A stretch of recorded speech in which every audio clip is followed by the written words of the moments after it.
irmãos, tudo bem? Deus abençoe a todos que estão ouvindo a nossa transmissão. Pai, seus irmãos que estão aqui também no templo conosco, adorando ao nosso Deus. Estamos iniciando o nosso culto, vamos se colocar de pé, vamos orar nessa noite. Agradecer ao nosso Deus por mais uma oportunidade de estarmos aqui reunidos, louvando e adorando o nome do nosso Deus.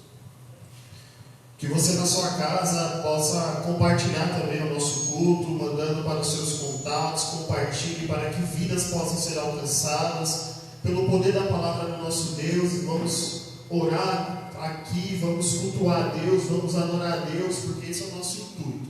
E cremos que você na sua casa também está com o coração aberto para ouvir a palavra de Deus e buscar a sua presença. Feche os seus olhos comigo e vamos orar ao nosso Deus. Senhor Deus e Pai, te louvamos, ó Deus, por essa noite de estarmos aqui reunidos, ó Pai, no templo, Senhor, e também de estar fazendo essa transmissão, Senhor, para aqueles que não puderam estar aqui nessa noite, Pai. Devido à pandemia que tem assolado as nações, Senhor, e o Brasil não é diferente, ó Pai. Te pedimos, ó Deus, que o Senhor possa ir de encontro às famílias que estão nos lares também, ó Pai, que a Tua presença possa ser manifesta na vida deles também, ó Pai. Quero te pedir, Senhor, que aqui no nosso meio também os céus possam ser abertos, Senhor, e possamos sentir, Deus, a Tua presença sendo derramada em nosso meio, ó Pai. Somos gratos a Ti, Senhor, porque estamos livres, estamos aqui, ó Pai, celebrando a Ti, porque o Senhor tem concedido esse privilégio a nós, Senhor. Meu Deus e meu Pai, tem misericórdia de nós, perdoa os nossos pecados, as nossas falhas, Senhor. Porque somos humanos, somos falhos e carecemos da Tua graça e do Teu perdão e da Tua misericórdia, Deus. Espírito Santo de Deus, venha confortar os nossos corações, conforte corações daqueles que estão tristes, Senhor. Talvez aquele pai de família que perdeu o seu emprego, Senhor, no meio dessa pandemia, ó Pai. Que o Senhor possa tocar no coração dessa família desesperada, trazendo calma, trazendo esperança, trazendo conforto, Senhor, de um futuro melhor, que o Senhor está no controle de tudo que está acontecendo, ó Pai. Também eu quero te pedir, Senhor, Pai, vai curando os que estão enfermos, Senhor. Deus, que o louvor que seja entoado aqui nessa noite possa alcançar vidas, Senhor. Que a palavra que vai ser ministrada aqui possa, Pai, vivificar vidas nessa noite, Senhor. Porque cremos que o Senhor está, Senhor, com o Teu povo, com a Tua igreja, Pai. Por isso te pedimos essa noite, Senhor. Abençoa, Senhor, o Teu povo, Senhor. Abençoa os Teus servos, Senhor, que precisam a cada dia da Tua presença, Pai. Visita os meus irmãos, Senhor, que estão nos seus lares, ó Pai, cultuando a Ti, Senhor, adorando a Ti, clamando a Ti nessa noite, ó Pai. Que eles possam, Deus, no nome santo de Jesus, ser tocados pela Tua presença, Pai. Deus, esse é meu pedido nessa noite, ó Senhor. Fica conosco, Senhor, em nome de Jesus. Amém. Os irmãos podem se assentar, nós vamos continuar louvando com a banda.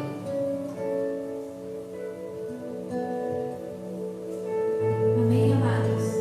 Eu sei que o irmão acabou de pedir para você sentar, mas se você puder, se coloque de pé, vamos adorar ao Senhor.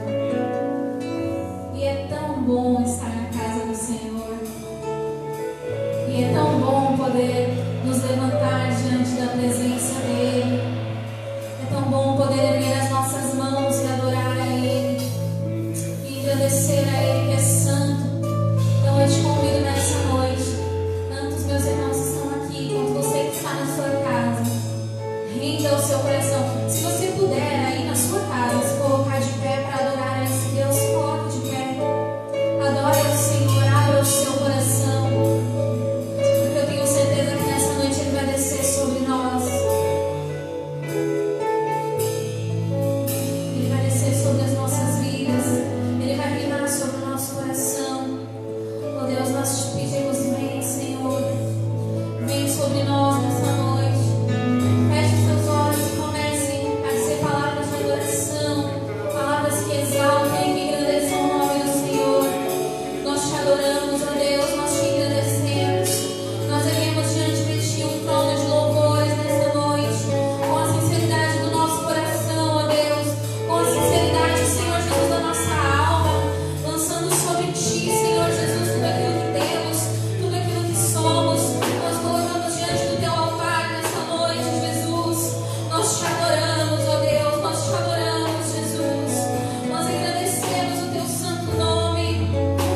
como Deus é maravilhoso.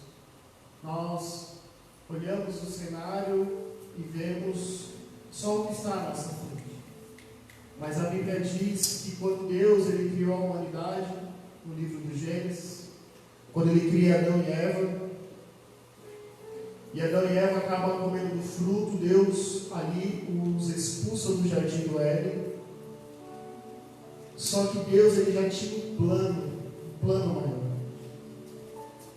Quando Adão e Eva são expulsos do jardim, a Bíblia diz que Deus dá a sentença para a serpente, dizendo que da semente da mulher nasceria um que irá ferir a cabeça, pisar na cabeça. E Deus então levanta homens e mulheres para pregar acerca do reino. Os profetas maiores, como o Robson me ensinou hoje na escola dominical, os profetas menores, que foi bem explicado pelo Robson, dizendo que não tem superioridade entre um e outro, mas se dá o fato do conteúdo que eles escreveram, do tanto que eles escreveram. Então eles vêm profetizando acerca de um Messias, de um Salvador que viria restaurar. Havia um propósito de Deus. Deus estava conduzindo a história. E quantos daqueles profetas não imaginaram que Deus tinha perdido o controle da situação? Vendo um caos reinando, vendo as pandemias acontecendo na época de Davi, vendo guerras e guerras travadas, reinos longe da presença de Deus, homens pervertidos reinando e sobrecarregando o povo, juízes corrompidos, sentenças compradas. A história vai se passando e vemos que o caos estava reinando.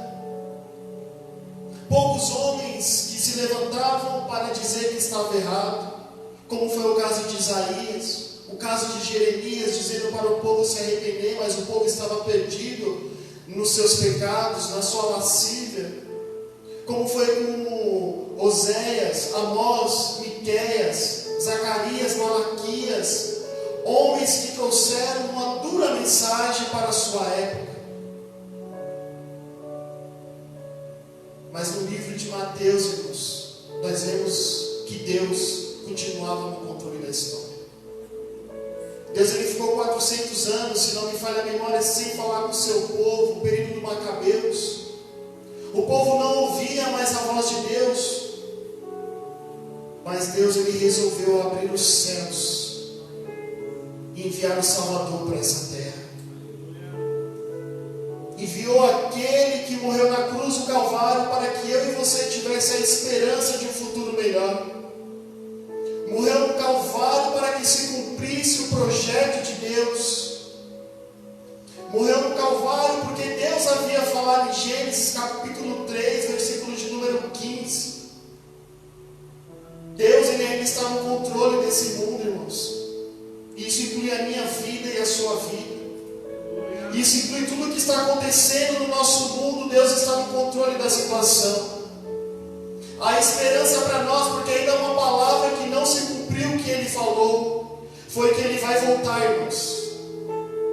Jesus disse, olha, eu vou para o meu Pai, mas eu vou voltar e vou buscar a minha igreja.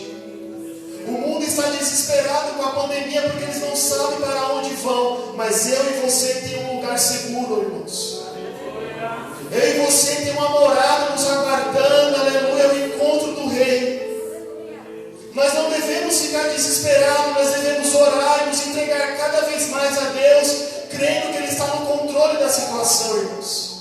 Crendo que a pandemia, a crise que está afetando todo mundo, eu fui afetado, mas muitas pessoas também foram afetadas por essa crise, irmãos. Mas eu creio no controle absoluto de Deus. Eu creio na esperança que Ele vai voltar e o céu vai se abrir, irmãos. O mundo está desesperado, como eu disse, porque vive debaixo do pecado, vive pelo seu próprio egoísmo, mas nós estamos vivendo por uma causa. Nós somos chamados, nós somos marcados pelo sangue do Cordeiro. Nós temos uma marca da promessa que repousa sobre nós. nós. Por isso que a esperança de um futuro melhor para mim e para você. Não é momento de desanimar, de esfriar espiritualmente, mas é momento de nós lermos a palavra de Deus, buscar a presença de Deus, ter comunhão com esse Deus, porque há uma esperança para nós, há um futuro melhor, irmãos. Aleluia, Deus está colocando isso no meu coração, porque tem muitas pessoas que estão desanimadas e tristes neste momento, dizendo que tudo está se acabando, mas o nosso Deus está no controle da situação. Isaías vai dizer: quem é como o nosso Deus? Ele é incomparável. Quem é como o nosso Deus, que Ele pega numa concha toda a água do oceano? Quem é como o nosso Deus, que Ele conta as estrelas, Ele dá nome para as estrelas, irmãos? O nosso Deus é grande e poderoso. É esse Deus que você serve. Por isso não desanima, levanta a tua cabeça. Creia que há esperança para você, porque é a palavra que diz isso. Creia nessa noite. E você crendo, tendo esperança, eu quero te pedir que você envie o seu pedido de oração. Que você mande pelo WhatsApp, pelo Facebook. Porque nós vamos orar, nós vamos clamar, crendo que Deus vai entrar na tua casa, na tua família, na tua vida. Porque a igreja, ela é unida, ela vive a unidade, ela vive a coinonia, irmãos. Por isso nós estamos aqui celebrando a Deus, para que você também seja alcançado e edificado pela palavra de Deus. Não se esqueça de enviar o seu pedido de oração, porque nós vamos orar. E neste momento eu quero dar uma oportunidade de uma salvação para a missionária Divânia.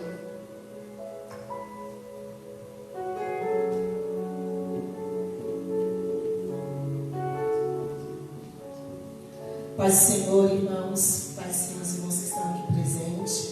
Graças a Deus, irmãos, por esse domingo, por essa oportunidade. Graças a Deus porque nós estamos aqui, né? Eu gosto de dizer que no meio de tudo isso, nós devemos ser gratos, porque somos sobreviventes dessa guerra. Cada dia que nós acordamos, nós temos que dizer, eu pelo menos, quando abro os meus olhos, todos os dias, quando eu faço as minhas orações matinais, eu olho para os céus e digo: Senhor, obrigado, porque eu sou mais uma sobrevivente. Eu sobrevivi porque a Tua graça me alcançou. Porque o Teu amor, que é incondicional, que é incomparável, que é ágape, que alcança a Sua igreja, está aqui, irmãos, nos sustentando. Isso é motivo de alegria, de nós nos alegrarmos no Senhor. Porque nós temos visto alguns se perdendo, né? Alguns indo embora, alguns entes queridos aí sofrendo. Mas quando nós lembramos que o Senhor está nos guardando, como é bom saber disso. Eu sou grata pelo livramento da vida da minha irmã. A minha irmã também estava, né? A gente ficou muito angustiado, porque a minha mãe faz parte do grupo de risco. Mas eu louvo a Deus porque a igreja orou. A igreja orou, a médica já tinha dado o diagnóstico, mas o nosso Deus é aquele que dá a última palavra ainda. Ele ainda é o Deus que dá a última palavra. E eu disse para ela: não se preocupe, porque o meu Deus, Ele ainda é aquele que fala, Ele ainda é que cura. E para a glória do nome do Senhor, irmãos, né? Ela foi diagnosticada, não está com vírus. E nós louvamos, choramos, agradecemos, porque o nosso Deus ainda cuida, né? Nosso Deus ainda sabe o que nós precisamos, sabe o nosso tempo e a nossa hora. E eu louvo a Deus, irmãos, mas eu quero deixar uma palavra que nessa semana passada o Senhor falou muito comigo ao meu coração sobre essa palavra. Eu quero dividir aqui com a igreja nessa saudação, como o Rômulo falou, que ele foi afetado. Infelizmente, o Rômulo foi demitido da empresa e foi uma grande surpresa, muitos anos de empresa. E naquele momento nós ficamos bem abalados, né? Ficamos bem abalados porque eu tinha planejado algo diferente. Eu tinha pedido ao Senhor que tivesse sido eu. Né? Eu tinha pedido ao Senhor que fosse de uma forma diferente. Mas o Senhor, Ele sabe como Ele faz. E o Senhor falou algo no meu coração muito lindo, que quem está no controle realmente é Ele. Quem sabe da minha vida e da sua é Ele.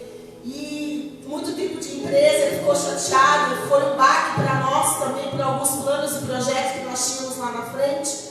Mas o Senhor colocou essa palavra no meu coração e eu disse: obrigado, Senhor, porque o Senhor, aleluia, nos alegra. Isso não vai abater o meu coração, porque o Senhor me fez lembrar em momentos que eu e Ele passamos, momentos difíceis, e que nós não tínhamos nada, né? Nós só tínhamos a água mesmo da Sabesp, né? Nós abrimos a geladeira e era isso que tinha. E um dia o Senhor, muito preocupado, o Senhor falou para o Romo: olha, você foi fiel no pouco, e no muito eu lhe acrescentarei. E aí o Senhor me trouxe à memória essa palavra novamente. O Senhor me trouxe à memória tantas coisas que Ele fez, porque Ele virou um quadro de uma forma que nem eu mesma, né, consigo discernir.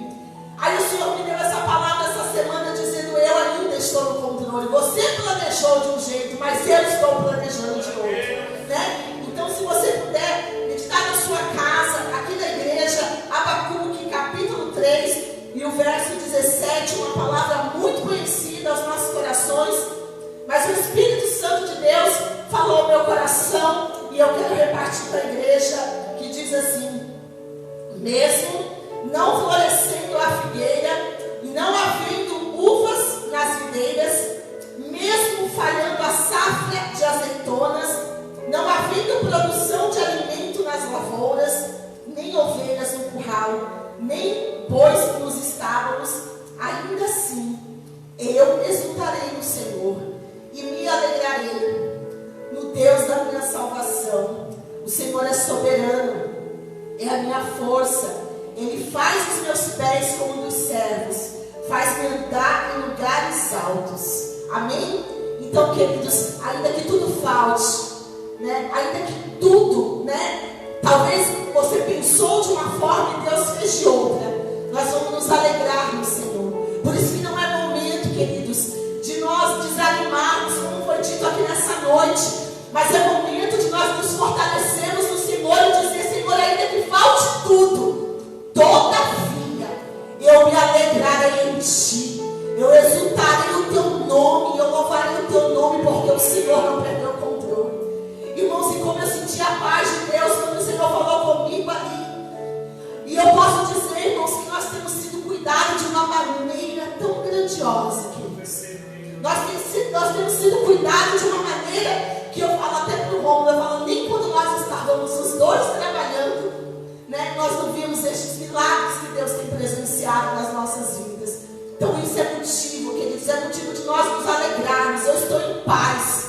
Eu estou em paz porque eu sei que Deus vai abrir uma porta maior e melhor para Ele. Eu estou em paz porque eu sei no Deus que eu tenho crido. Eu estou em paz porque eu sei no Deus que tem cuidado de nós. Então, queridos, aleluia, se alegre, desperta para a obra do Senhor, desperta para as coisas do reino, porque Deus, aleluia, Ele ainda continua sendo Deus. Se alegre, se envolva, né? Esteja envolvido no reino, porque quando nós estamos envolvidos no reino, nós não temos medo. Nós não temos medo. Aleluia, quando nós estamos envolvidos na graça do nosso Deus, o Senhor nos alegra, nos dá conforto. Talvez se eu estivesse em outro momento, ou não estivesse na igreja, talvez eu ia me desesperar, né? Talvez eu ia ficar desesperada. Mas o Senhor me deu uma paz tão grande, porque eu sei quem eu tenho crido. O mundo confia em carros, faz menção de cavalos, mas eu não. Eu e você fazemos menção de um Deus que é grande, do Deus que peleja, do Deus que não perdeu o controle.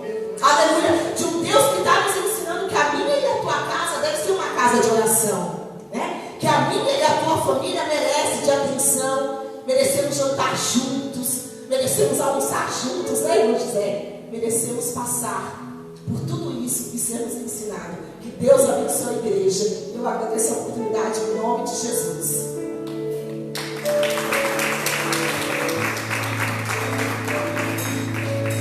Glória a Deus. Não é fácil, né, irmãos? Provações que atravessamos, mas em tudo Deus está nos guardando e nos protegendo. Muito nos honra aqui nessa noite a vida do Hugo, nossa esposa, Camila, está aqui conosco, celebrando ao nosso Deus. Já quero dar a oportunidade para vocês louvarem a Deus, fazer aquilo que o Senhor colocou no seu coração, e nós, juntamente com eles, vamos continuar adorando a esse Deus, engrandecendo a esse Deus, irmãos. A gente vai falando, enquanto eles estão subindo, eu me lembrei desse tempo. Foi um tempo muito difícil, irmãos. Não desejo isso para ninguém. Foi um tempo dificílimo.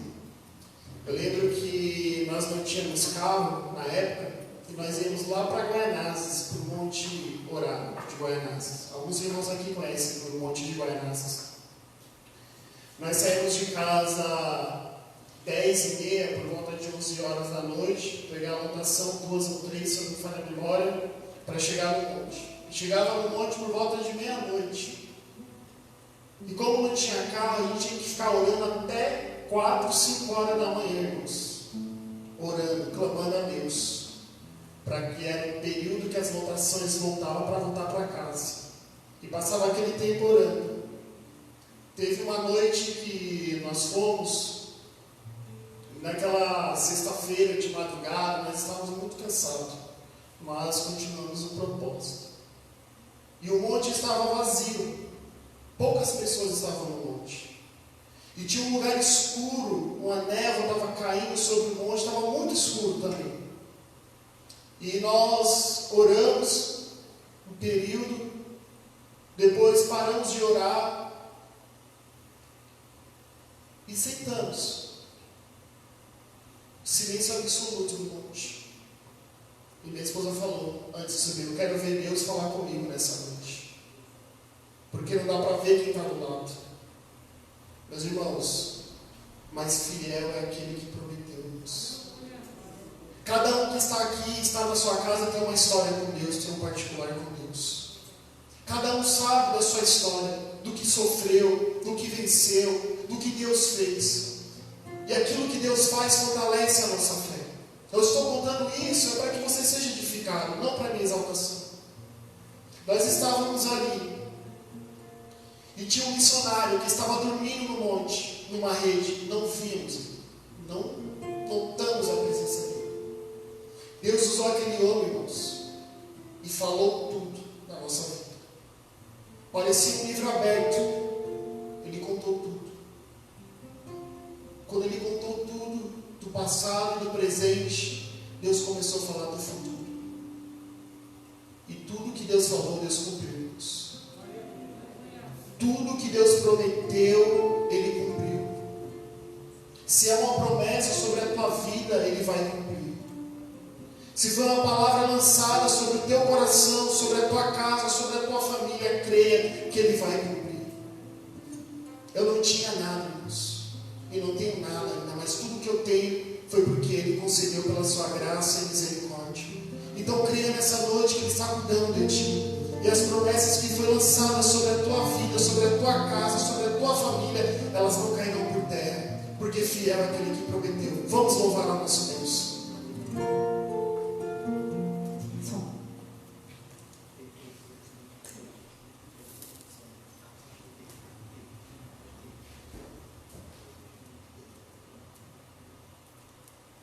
Atenção. Atenção. A paz, igreja. Boa noite a todos.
oração intercessória, irmãos. Gostaria de convidar o presbítero Marcelo, que vai fazer essa oração. Também gostaria de pedir e lembrar os irmãos para que nós possamos orar pela vida do Soró, que está internado. Vamos clamar para que Deus possa visitar a vida dele também, entrando com a cura sobre a vida do nosso irmão. Que Deus possa fazer um milagre também sobre cada pedido de oração que foi enviado, que está sendo enviado também. Você também aqui na igreja tem a oportunidade de fazer o seu pedido e nós vamos orar e clamar a Deus juntamente com o presbítero Marcelo. Meus irmãos, a paz do Senhor, que Deus venha abençoá-lo mais um dia, mais uma oportunidade que Deus nos dá de estarmos na sua presença. Eu estava refletindo acerca do Salmo de número 88, e é um salmo que eu já havia lido, mas nunca parei para compreender ele. E também vi uma frase hoje de um conhecido pregador que o Senhor já recolheu, chamado Billy Graham. E ele diz que toda e qualquer situação que você esteja vivendo, seja ruim ou seja boa, certamente você vai encontrar resposta na Bíblia. A palavra de Deus é a palavra revelada para os homens, para que a gente venha se guiar em todos os momentos que nós vivemos. Mas no Salmo 88, se você for ler, ele não te dá uma solução.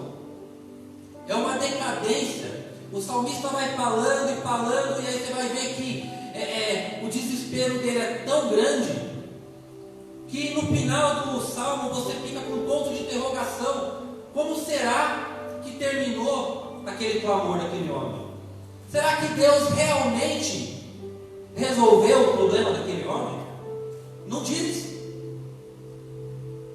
E aí você olha e fala: então não tem como eu solucionar o meu problema? Tem. A insistência do salmista em clamar a Deus, mesmo que Deus pareça não responder, ele continuou: Senhor, inclina seus ouvidos para mim. Querido, por mais que Deus pareça não estar ouvindo, Ele está. Por mais que Ele não pare, mas Ele está te olhando. Nada pode nos separar do amor de Deus, que está em Cristo Jesus, o nosso. Vamos orar? Senhor, em nome de Jesus, eu quero, Pai, te agradecer mais uma vez. Senhor, eu quero apresentar cada pessoa aqui, Senhor, pois o Senhor conhece o coração de cada um. O Senhor sabe aonde tem que ser trabalhado. O Senhor sabe aonde está a aflição, a angústia, a dor. Pai, em nome de Jesus, eu quero, Senhor, te pedir que o Senhor sonda o coração de cada um, e que eles venham abrir a Ti, Senhor, crendo que o Senhor fará um grande milagre na vida deles, crendo que o Senhor liberará a cura na vida deles.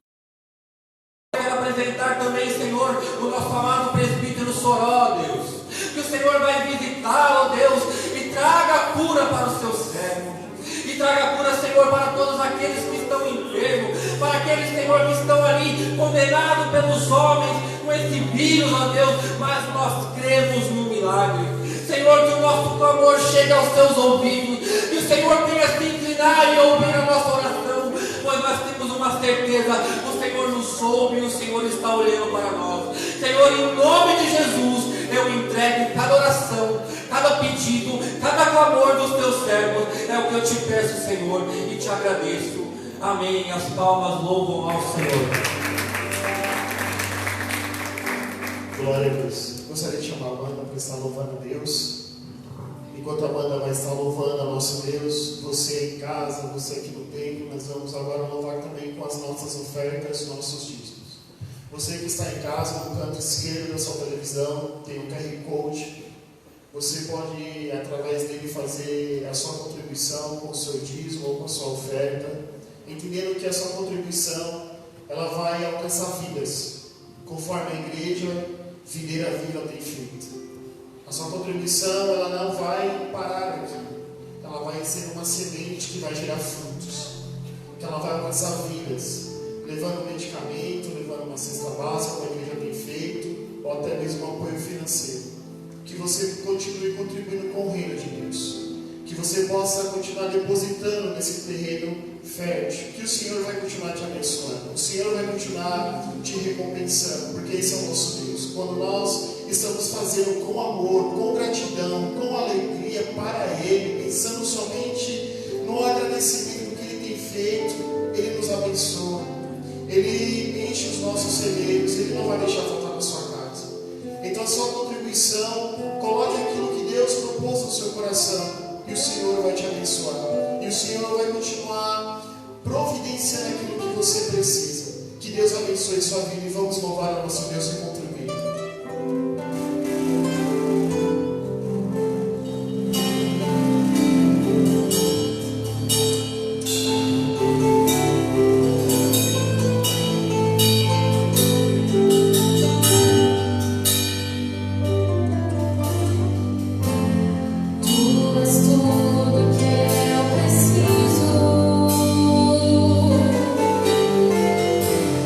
O meu fôlego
Sua voz, o universo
favor, suba aqui a tribuna e vamos orar, interceder pelo nosso irmão. Feche os seus olhos e vamos orar ao nosso Deus. Senhor Deus e Pai, até aqui o Senhor tem falado conosco, Senhor. O Senhor tem enchido a nossa alma com a Tua presença, Pai. Continue falando conosco através da Tua palavra, usando o Teu servo, Senhor, o diácono Robson, Senhor. Que a Tua palavra possa alcançar vida, Senhor, e cumprir o propósito, Senhor, da Tua palavra, Senhor. Usa ele, Deus, como flecha, Senhor. Ah, Senhor Deus, que o Espírito Santo venha encher a boca dele, Senhor. Que o Teu Espírito Santo possa inundar a sua alma, Senhor, na hora que ele estiver ministrando, Senhor. Que ele possa ser, Senhor, cheio, repleto da plenitude da Tua presença, Pai. Abençoe o Teu servo, Senhor, que as palavras, Senhor, que ele proferir seja diretamente no Espírito Santo, do trono da Tua graça, Pai. Usa o Teu Filho, é o meu pedido no nome de Jesus. Amém. Uma coisa de cada vez, né?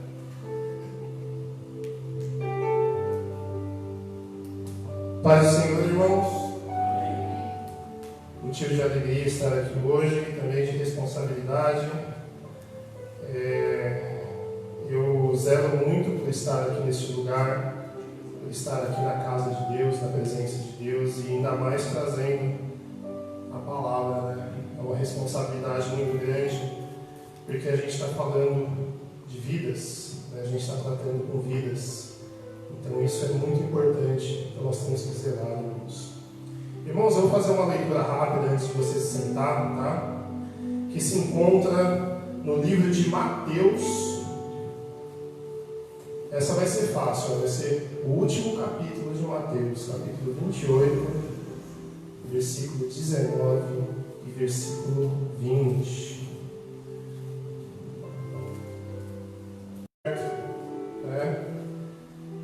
Então vamos lá, irmãos. Mateus 28, 19 e 20 diz o seguinte, olha. Portanto, ide, fazei discípulos de todas as nações, batizando-os em nome do Pai, e do Filho e do Espírito Santo, ensinando-os a guardar todas as coisas que eu vos tenho mandado, e eis que eu estou convosco todos os dias, até a consumação dos séculos. Amém? Poder sentar, irmãos. Irmãos, esse versículo é um versículo que está na mente praticamente de todos os cristãos do mundo, né? Todos nós, alguma vez na vida, escutamos, né, o famoso ide, né, que nós devemos ir, nós devemos pregar o Evangelho, que nós devemos fazer, né, discípulos. E aqui, lendo esse texto tem me incomodado já há um tempo, e aí fazendo uma investigação um pouco mais profunda, né, eu cheguei na seguinte questão: o que vem primeiro aqui nesse texto, né? É o ide ou fazer discípulos? Então, irmãos, a gente precisa fazer uma breve análise para a gente entender o contexto geral e a gente ir a fundo naquilo que Deus quis dizer e aí chegar realmente no cerne da palavra, tá?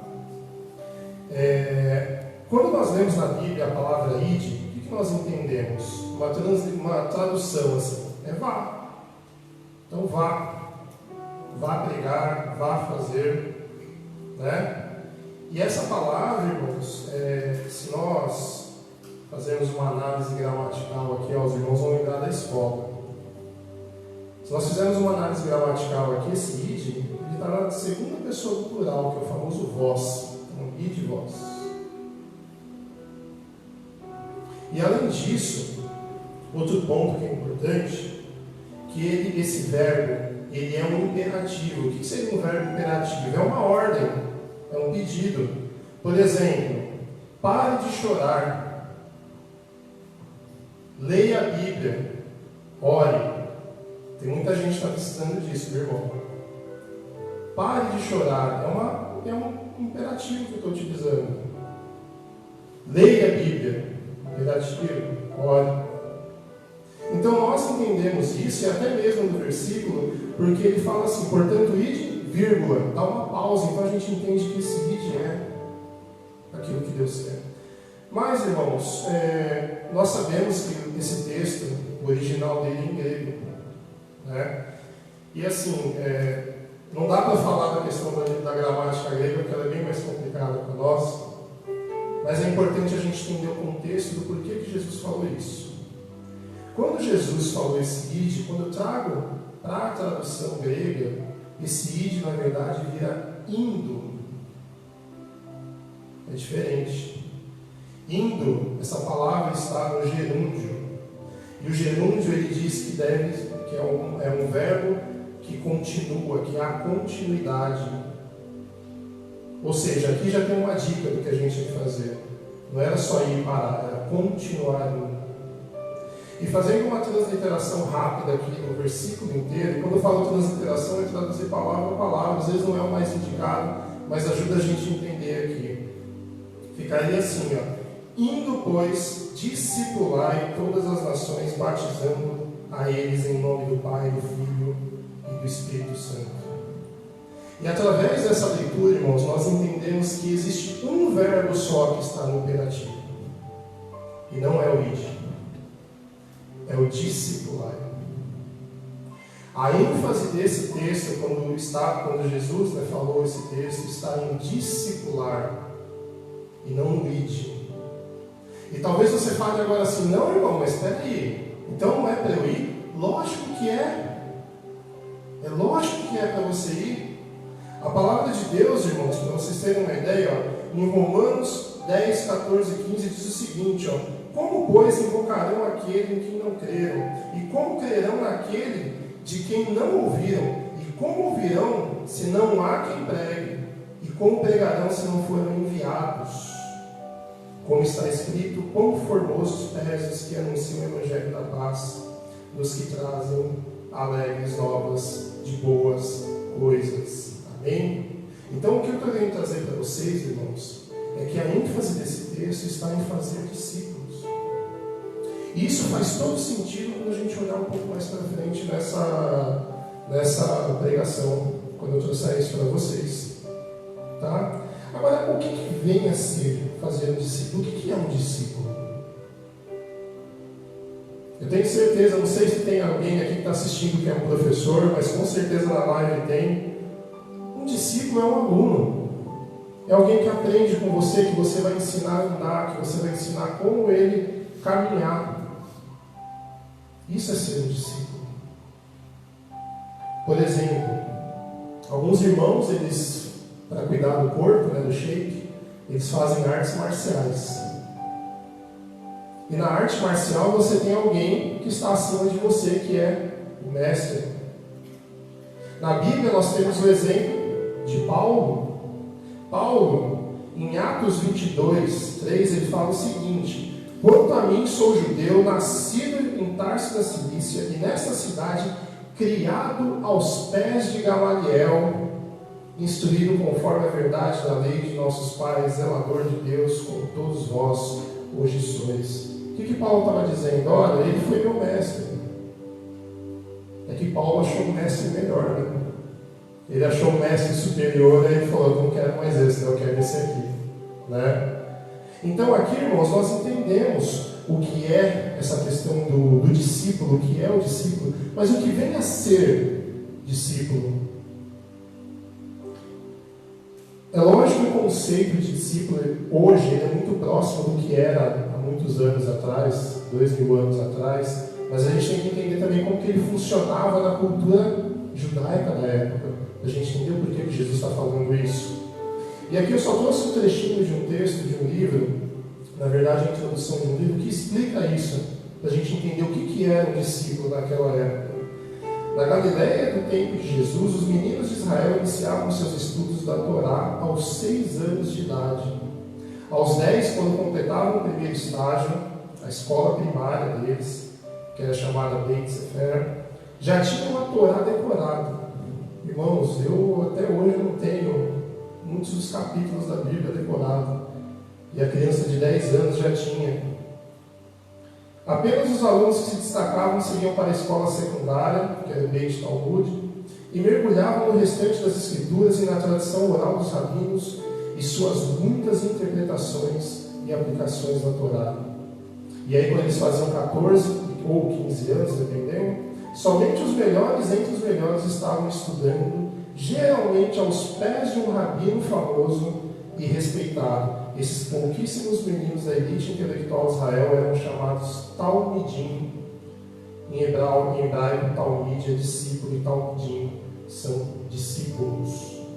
Então aqui a gente vê como funcionava a questão do discípulo naquela época, que era muito próximo do que era na Grécia, que nesse período já exercia certa influência sobre a cultura judaica.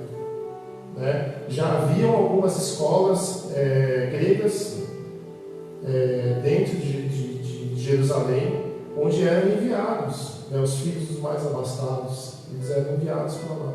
Então a gente vê a questão da helenização acontecendo aqui, mas esse formato de discípulo, desde a antiguidade, ele vem desse jeito, alguém ensinando. Então, irmãos, o que eu quero dizer para vocês, por que eu fiz tudo isso? Para explicar para vocês que o importante não é só o ir ele é importante, mas o importante é você discipular. Eu vou trazer para vocês alguns exemplos que ilustram por que é tão importante você discipular uma pessoa. Primeiro tópico que eu listei aqui para falar para vocês é que um discípulo, ele terminará a obra do seu mestre. Todo mundo aqui conhece a história de Moisés, né? Moisés, que era hebreu, o faraó mandou matar todas as crianças, todo mundo conhece, até você que está assistindo, eu creio que já ouviu falar dessa história. E Moisés, ele tinha alguém que estava sempre perto dele, que era Josué. Josué, aliás, nessa época o povo reclamava demais, reclamava de tudo. E eu tenho certeza, irmãos, fazendo uma pergunta retórica aqui, quantos de nós já não ouvimos isso, os irmãos reclamando do que está acontecendo? Que bênção te ouvir, irmã, hoje falando, irmã Edivânia, né? Porque tem muita gente que reclama. E hoje, na aula da Escola Bíblica Dominical, inclusive a gente falou essa questão do julgamento de Deus, ele vem para te trazer, às vezes ele vem para te ensinar alguma coisa. E quão bom é isso, irmão? Só que o povo reclamava, e reclamava, e reclamava, e reclamava. Só que Moisés tinha alguém próximo dele, e esse alguém era Josué. Vou ler rapidinho aqui para os irmãos 3 versículos que falam da importância de Josué na vida de Moisés. Em Êxodo 33:11 fala assim, ó: e falava o Senhor a Moisés face a face, como qualquer um fala com seu amigo. Depois tornava-se ao arraial. Mas o seu servidor, o jovem Josué, filho de Nun, nunca se apartava do meio da tenda. Ele gostava tanto de estar na presença de Moisés, e ele aprendia tanto com Moisés, que ele não queria se apartar da vida. Porque ele também via que Deus falava tete a tete com Moisés. E, irmãos, quem de nós não gostaria disso? Deus falar aqui com a gente assim. Então ele ficava ali no meio da tenda. Em Êxodo 24:13 fala assim: e quando levantou-se Moisés com Josué, seu servidor, e subiu ao monte de Deus.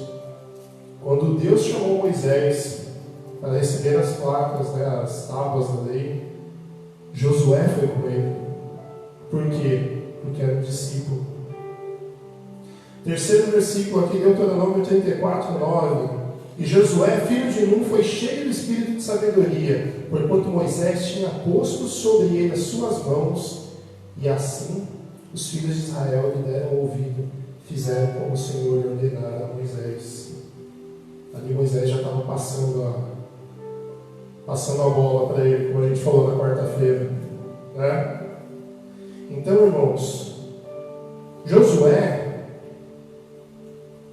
ele cumpriu aquilo que Moisés não conseguiu. Foi Josué que entrou na terra prometida. Porque Moisés, ele recebeu a promessa, mas por conta de um erro, ele não teve oportunidade. Só que Deus tinha uma promessa, e aquela promessa se cumpria naquele que continuaria a jornada de Moisés, que foi Josué.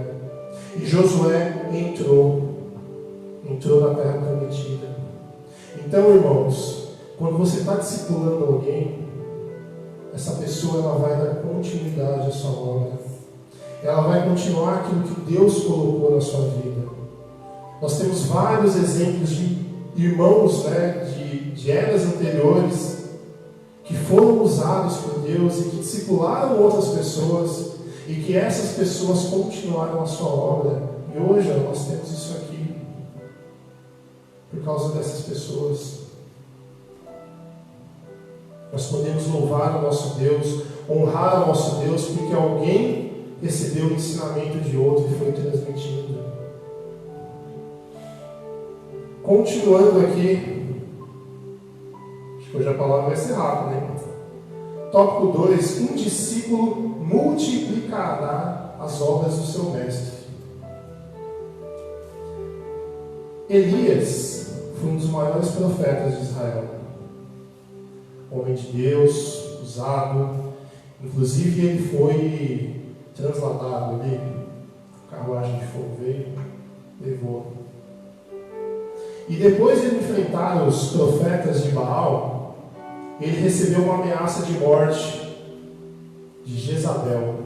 Todo mundo escuta esse nome, dá até um, né? Rainha Jezabel. E ele ficou abalado, assim como qualquer um de nós ficaria, irmãos. Isso é normal. E ele fugiu um dia de caminhada no deserto. E ali Deus foi atrás dele, falou com ele e disse o seguinte, conforme está lá em 1 Reis 19:16: também a Jeú, filho de Nímcio, ungirás rei de Israel, e também a Eliseu, filho de Safate, de Abel-Meolá, ungirás profeta em teu lugar. Então olha só, Deus estava indicando para ele, esse camarada aqui, ele vai ser seu discípulo. Você vai instruir ele em todas as coisas que eu tenho te instruído, porque ele vai dar continuidade àquilo que eu coloquei para você fazer. Porque a obra de Deus, irmãos, ela tem que ter continuidade. Ela precisa continuar. E aí Elias cumpriu com isso. Ele foi até o lugar. A Bíblia diz ali em 1 Reis 19, no versículo 19 e 21, partiu, pois, Elias dali e achou Eliseu, filho de Safate, que andava lavrando com 12 juntas de bois adiante dele, e ele estava com a 12ª. E Elias passou por ele, lançou a sua capa sobre ele. Então deixou ele o boi e correu após Elias e disse: deixe-me beijar a meu pai e a minha mãe, e então te seguirei. E ele lhe disse: vai e volta, pois que te fiz eu? Voltou, pois, de o seguir, tomou a junta de bois, os matou, e com os aparelhos dos bois cozeu as carnes, e a deu ao povo, e comeram. Então se levantou e seguiu Elias, e o servia. E aqui, irmãos, nós vemos que ele não era preso em coisas materiais. Ele pegou tudo aquilo que ele tinha e deu dos pobres. Ele seguiu aquilo que Deus fez. Quando o profeta jogou a capa sobre ele, ele seguiu e foi sem pensar. Quantos, irmãos, de nós não gostaríamos de ter um discípulo que se comportasse como Eliseu? A Bíblia diz que quando o rei Josafá disse que não havia nenhum profeta em Israel, trouxeram Eliseu e falaram: esse aqui era o profeta que lavava as mãos de Elias. Isso era um servo. E aí nós chegamos na seguinte questão, que hoje em dia muitos querem ser servidos. Muitos querem um discípulo para ser seu empregado. Mas ele não quer um discípulo para ele instruir na verdade, para ele instruir na palavra de Deus, para ele ensinar essa pessoa o caminho que ela tem que seguir e para que essa pessoa dê frutos. É o que está acontecendo hoje, irmãos. Quantas igrejas nós não vemos por aí? Pessoas fazendo às vezes loucuras por causa de um orgulho de uma pessoa. Infelizmente, irmãos, esse é o Evangelho do século XXI. E nós temos que lutar contra isso. Porque a palavra diz que nós temos que fazer discípulos, ensiná-los, instruí-los na verdade.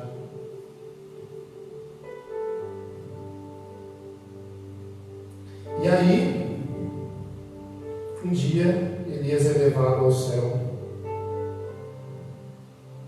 E Eliseu fica. A Bíblia relata que Elias, ele efetuou 7 milagres. Eliseu efetuou 14. Isso tem tudo a ver, irmãos, com a parábola dos talentos que está em Mateus 25, 14 e 17, que fala assim, ó, porque isto, quando Jesus estava falando do reino de Deus, é também como um homem que, partindo para fora da terra, chamou os seus servos e entregando-lhes os seus bens. E a um deu 5 talentos, e a outro 1, e a 2, e a outro 1, e cada um segundo a sua capacidade. E ausentou-se logo para longe. Tendo ele partido, que recebera 5 talentos, negociou com eles e granjeou outros 5 talentos. Na mesma sorte, o que recebera 2 talentos, granjeou também outros 2. Um discípulo bem instruído, irmãos, ele vai duplicar as obras que Deus colocou na sua vida. Aquilo que Deus colocou para você fazer, irmãos, ele vai cumprir além. Essa é a importância de nós instruirmos, de nós discipularmos. Porque o que nós precisamos hoje, irmãos, na nossa igreja, e né, que eu falo igreja, estou falando videira viva, estou falando igreja na terra, é nós nos preocuparmos em discipular as pessoas, ensiná-las como elas devem andar, como elas devem proceder. Terceiro tópico, irmãos, último tópico. Um discípulo fará obras maiores que o seu mestre. Seria possível isso? Sabe quem falou isso, irmãos? Vamos lá. Evangelho de João, capítulo 14, versículo 12. Jesus dizendo: na verdade vos digo que aquele que crê em mim também fará as obras que eu faço, e as fará maiores do que estas, porque eu vou para o meu Pai. Jesus disse, irmãos, que os seus discípulos farão obras maiores. E aí então Jesus retorna ao Pai. E os discípulos, né, que agora eram os apóstolos, estavam lá. E aí um dia, Pedro, João, vamos orar no templo? Vamos. E aí no meio do caminho eles encontram um coxo. O que eles fazem? Vamos curá-lo. Seja curado, em nome de Jesus. E aí as pessoas começaram a ficar maravilhadas com aquilo. E Pedro começou a pregar, a falar tudo aquilo que ele havia ensinado, que Jesus havia ensinado para ele. Irmãos, Pedro era um pescador. E isso que causava mais admiração das pessoas, porque Pedro, teoricamente, ele não tinha a instrução que os grandes mestres da lei tinham naquela época. Mas ele começou a falar com autoridade. Ele começou a fazer referências à Torá, no caso, aos profetas, falando quem era Jesus, e as pessoas ficaram maravilhadas. E aí chegou a tal ponto que tiveram que prender ele. Ele e João foram presos. Só que a Bíblia relata, irmãos, em Atos 4:4, o seguinte: muitos, porém, os que ouviram a palavra e creram, e chegou ao número desses homens quase 5.000 homens. Se eu fosse pensar em investimento, irmão, seria um investimento fantástico. Eu investi esse gerou 5.000. E é isso que Jesus fazia, irmãos. Eu quero fazer uma pergunta, essa pergunta não é retórica, eu quero que você reflita nisso. Você que está aqui, você que está em casa. O que você vai deixar nesse mundo quando você for embora? Será que a obra que você está fazendo na igreja aqui hoje, a obra que Deus colocou para você fazer, vai continuar quando você for embora? Nós somos seres finitos, corporalmente falando. E essa obra só vai continuar se nós tivermos alguém para continuar essa obra. E eu não estou falando de filho, irmão. Eu estou falando de um discípulo.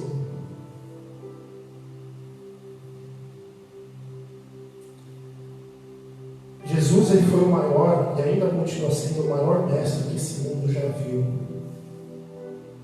E ele só precisou de 12.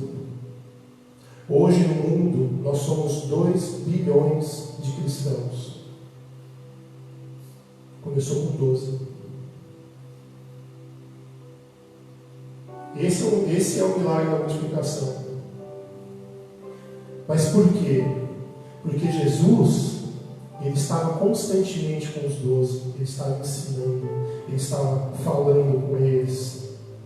Jesus, ele dava exemplo para os seus discípulos, conforme João 13, versículo 14 e 15, ele fala o seguinte: ora, se eu, Senhor e Mestre, Jesus falando, se eu, Senhor e Mestre, vos lavei os pés, vós deveis também lavar os pés uns dos outros, porque eu vos dei o exemplo, para que, como eu fiz, façais também.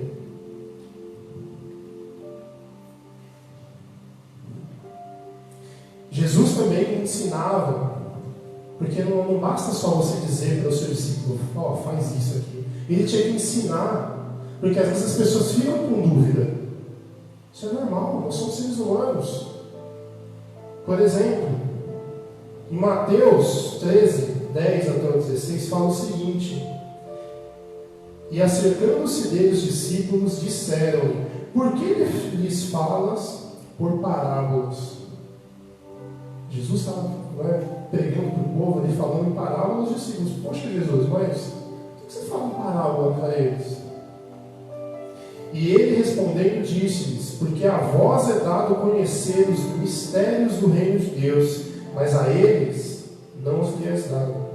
Porque aquele que tem se dará e terá em abundância, mas aquele que não tem, até aquilo que tem lhe será tirado. Por isso lhes falo por parábolas, porque eles vendo não veem, e ouvindo não ouvem, nem compreendem. E nele se cumpre a profecia de Isaías, olha Isaías que nós falamos hoje de manhã,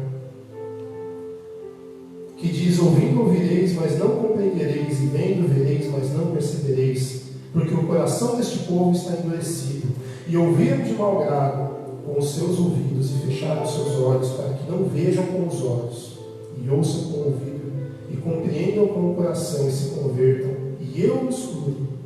Mas bem-aventurados os vossos olhos, porque veem, e os vossos ouvidos, porque ouvem. Ele precisava ensinar. Jesus sabia que o tempo dele era próximo.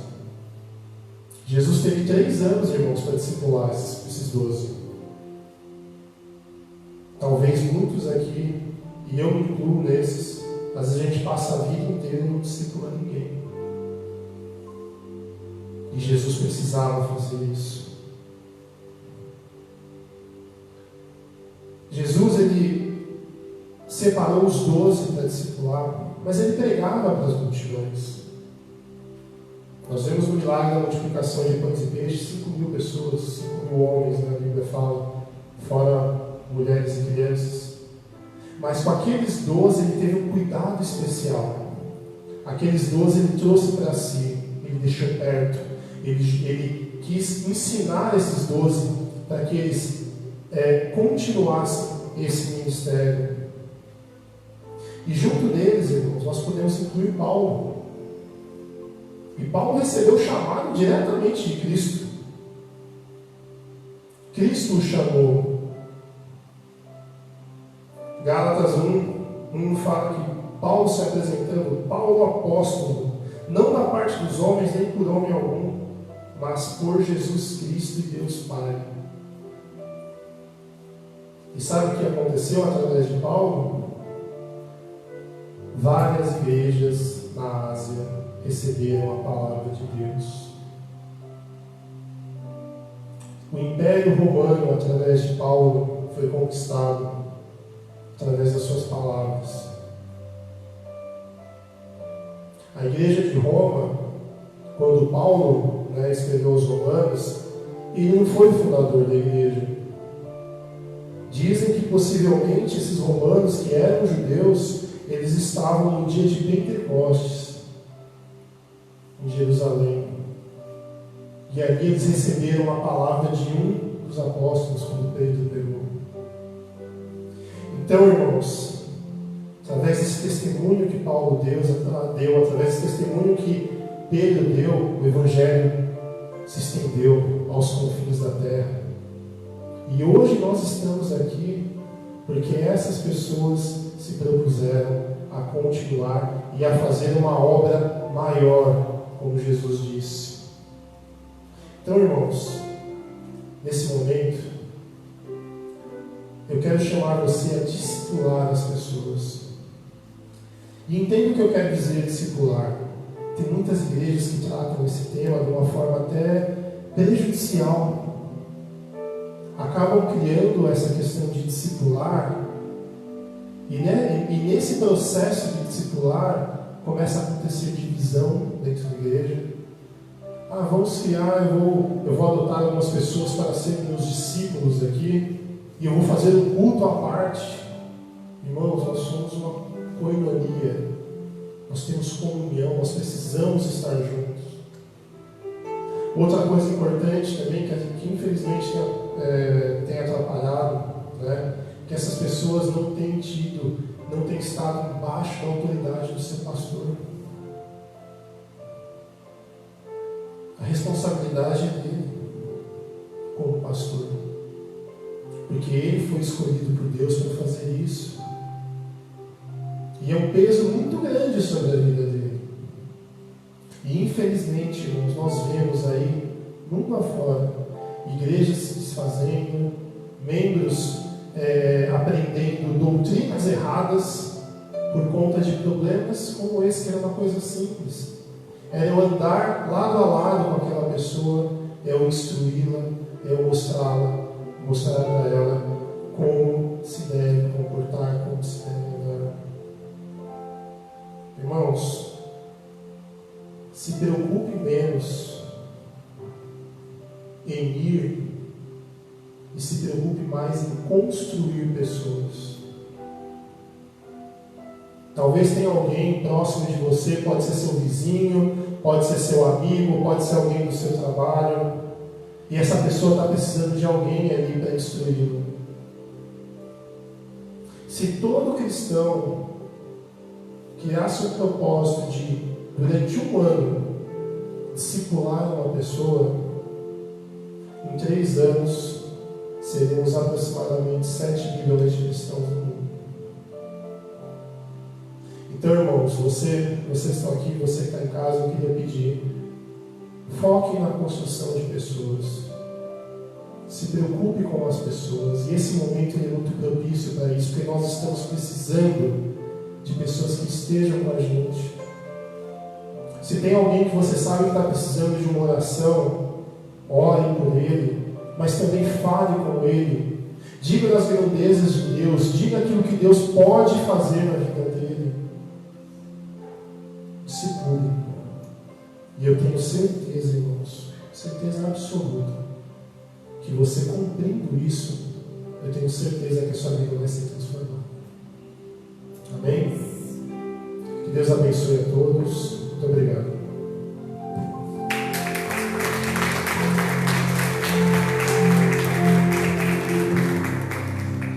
Glória a Deus, aleluia. Meus irmãos, a paz do Senhor, boa noite, muito bom poder estar aqui falando com você aí de casa, os irmãos aqui na igreja também. Como é importante a gente ter esse cuidado com cada um dos nossos irmãos. Construir é melhor do que ir. Tem muita gente querendo ir fazer a obra, ir para muitos lugares, pregar, fazer acontecer, mas o que nos foi colocado é construir pessoas. Essa é a missão da igreja. Então, que nós possamos deixar a nossa luz brilhar diante dos homens. É muito importante a palavra que foi pregada aqui essa noite, porque traz responsabilidade com o ser humano. Nós temos que ter responsabilidade com o ser humano. Não podemos ver as pessoas como números, quantidade. Ah, se você está perto de mim, bem. Se você não quer ficar mais perto, então vai embora. Não. Temos que ter responsabilidade com as pessoas. Então, uma palavra muito proveitosa essa noite aos nossos corações. Eu tenho certeza que você também foi abençoado e edificado aí na tua casa.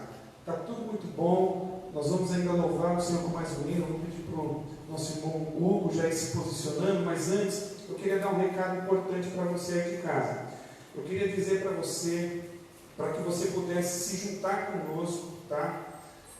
Para que a gente possa alcançar o maior número de famílias. No primeiro mês da pandemia, nós conseguimos abençoar 60 famílias. Foram 60 famílias atendidas, não só aqui da igreja, mas no nosso bairro, de outras religiões, nós atendemos 60 famílias. No segundo mês, nós conseguimos, que foi o último mês, atender o número de 100 famílias. E tudo isso foi possível porque nós nos unimos a muitas pessoas, né? Empresas que acreditam na igreja, no projeto que é desenvolvido aqui pela igreja, se juntou conosco para que a gente pudesse amenizar a dor do nosso próximo. Esse mês, por enquanto, nós não temos nenhum tipo de parceria, mas nós temos a maior parceria que ela vem e provém do nosso Deus, que provém todas as coisas. Uma vez que você alimenta essas famílias, inevitavelmente a gente cria uma expectativa muito grande. E tem muitas famílias esperando por nós. Eu queria somar a força dos irmãos e que cada um pudesse, de alguma forma, de alguma maneira, contribuir com o seu alimento para que a gente pudesse montar as cestas e atender assim as famílias.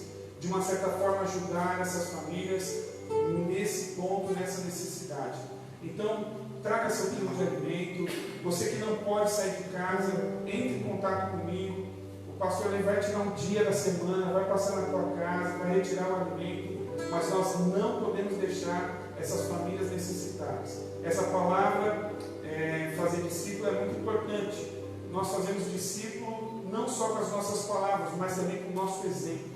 Eu acho que o exemplo é a maior lição de vida. Seja no nosso trabalho, naquilo que Deus confiou a nós, na capacidade a qual Deus nos deu. Se nós administrarmos isso da melhor forma possível e transmitir essa verdade, as pessoas que estão à nossa volta serão contagiadas. Então, há uma responsabilidade muito grande por parte da igreja. Eu quero me unir a você para que a gente possa ajudar o maior número de pessoas. Então, separa seu quilo, entre em contato com a gente. Se você puder e quiser, quarta e sexta-feira pela manhã, das 8 às 9 horas, a igreja está sendo aberta para a oração. Você pode trazer seu quilo e ficar aqui com um período de oração. Nossa irmã missionária Giovana tem feito esse trabalho que é muito árduo e a consequência disso é que nós estamos aqui ainda de pé, porque tem tido orações aqui na igreja, né? Os servos do Senhor têm orado, buscado a face de Deus. Então, quarta, sexta-feira pela manhã, nós temos aberto a igreja para orações, né? Nessa quarta-feira à noite, olha que coisa legal, nós estaremos aqui para uma grande reflexão. Nós vamos falar a respeito de finanças, né? Como o cristão pode lidar com as finanças, principalmente num momento de crise econômica. Nós vamos nos basear, nós vamos nos debruçar na história de José. José passou um período de abundância, mas também um período de escassez. E ele, né, sem dúvida, foi um grande administrador e tem muita lição ali que, às vezes, numa leitura rápida, nós não conseguimos extrair essas grandes verdades e lições. E nós, na quarta-feira, vamos trazer aqui o pastor Enoque, que é um pastor palestrante que fala a respeito de finanças para cristão, fala família também, administração familiar. É um homem muito experiente na palavra do Senhor, vai estar com a gente. Também vai vir do mercado financeiro, o irmão Daniel vai estar aqui também, falando a respeito de alguns investimentos, né, a respeito de algumas coisas importantes para nós. Então, venha, né, participe, se conecte com a gente. A partir das 20 horas nós vamos estar falando aqui sobre finanças, né? E como que a gente pode fazer, pastor? Será que tem alguma coisa para a gente fazer para melhorar essa situação toda? Tem alguma delas, né? A melhor delas é a gente comer um pouco menos, né? A gente está comendo demais. Então, além de a gente ficar fortinho, a gente está gastando muito, viu? Isso é ansiedade. Então, dá uma maneirada, senão você vai ficar parecendo seu pastor aqui e o negócio não vai ficar legal, tá bom? descontração à parte, na quarta-feira acompanhe, vai ser uma bênção grandiosa. No domingo, pela manhã, 9h30 da manhã, uma grande escola bíblica dominical. Vai ser uma escola bíblica dominical especial. Nós vamos ter aqui um convidado que vai trazer um estudo maravilhoso dos nossos corações.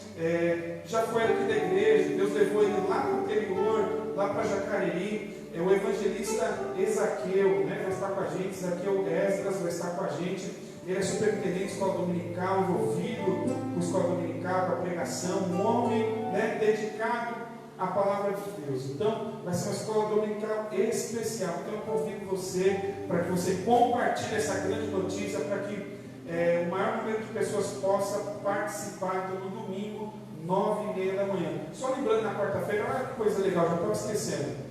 O pastor Enoque vai trazer um livro. E esse livro vai ser sorteado. E nós vamos aqui bolar essa forma de sorteio, né? Eu já estou com algo aqui na cabeça, mas eu não vou falar agora não, porque o pastor, apesar de ser pastor, o pastor respeita, viu? O pastor escuta. Você percebeu que hoje o culto, né, foi conduzido pelos irmãos, e eu fico muito feliz com isso. Eu fico muito feliz que as pessoas elas possam crescer, frutificar no meio da igreja. Então, eu vou aqui depois conversar com os irmãos para a gente traçar a melhor forma de fazer esse sorteio desse livro, mas fique atento que é um livro abençoado e pode ser seu, tá bom? E no domingo à noite, às 18 horas, um grande culto da família. Hoje nós estamos aqui, né, com um número pequeno de irmãos, mas fervorosos. Foi muito bom poder cultuar com vocês. Aos poucos nós vamos retomando, né? Vamos continuar orando ao Senhor. Eu quero fazer um desafio com você nessa próxima semana, todos os dias da semana, tá? Nós vamos nos unir no desafio. Às 22 horas e 20 minutos, mais conhecido como 10h20 da noite, nós vamos orar pelo período pelo menos de 10 minutos. E essa oração ela vai ter um propósito para a nossa saúde física e também a nossa saúde espiritual, tá? Se você que não faz parte dessa igreja quiser se unir com a gente nesse propósito, a igreja vai estar nesse propósito todos os dias da semana até domingo, tá? A partir de amanhã até domingo, das 22 horas e 20 minutos até as 22 horas e 30 minutos, todos os dias nós vamos estar orando em favor da nossa saúde física, tá? Saúde física dos nossos irmãos, mas também da saúde espiritual. Deus tem nos despertado a respeito disso e é importantíssimo, tá bom? Então, se una a nós, vamos orar, vamos queimar a lenha, né? E deixar Deus falar aos corações. Deus abençoe sua vida. Muito obrigado por ter ficado até esse momento com a gente. Eu vou dar a bênção pastoral, mas você continue conectado, porque vai ter um louvor abençoado no teu coração, né? Todos que podem, estenda a sua mão. Que o grande amor de Deus, nosso Pai, que a graça do nosso Senhor e Salvador Jesus o Cristo, bem como a comunhão e as consolações do Espírito Santo, esteja com todos nós, não somente hoje, mas para todos sempre. Todos digam amém. Deus abençoe sua vida, que esse louvor seja a sua oração. Vai debaixo da graça do Senhor.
Eu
preparado pra nós.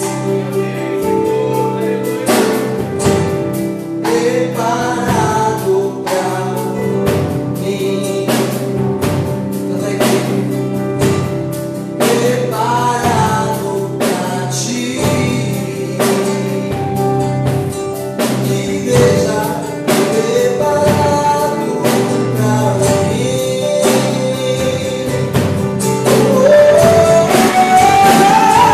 Eu me vejo aos teus pés, és tudo que eu preciso pra viver.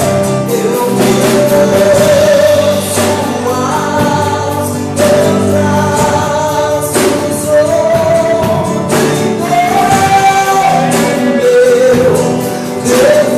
refúgio tu és. Eu me rendo aos teus, és tudo que eu preciso pra viver agora. Eu me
rendo aos teus braços, onde encontro o meu refúgio.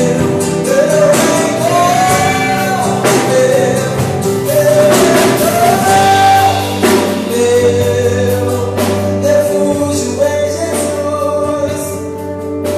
Obrigado, pastor Rafael.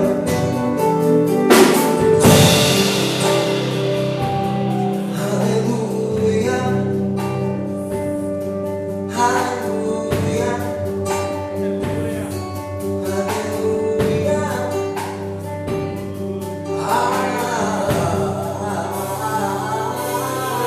aleluia. Lauda o Senhor.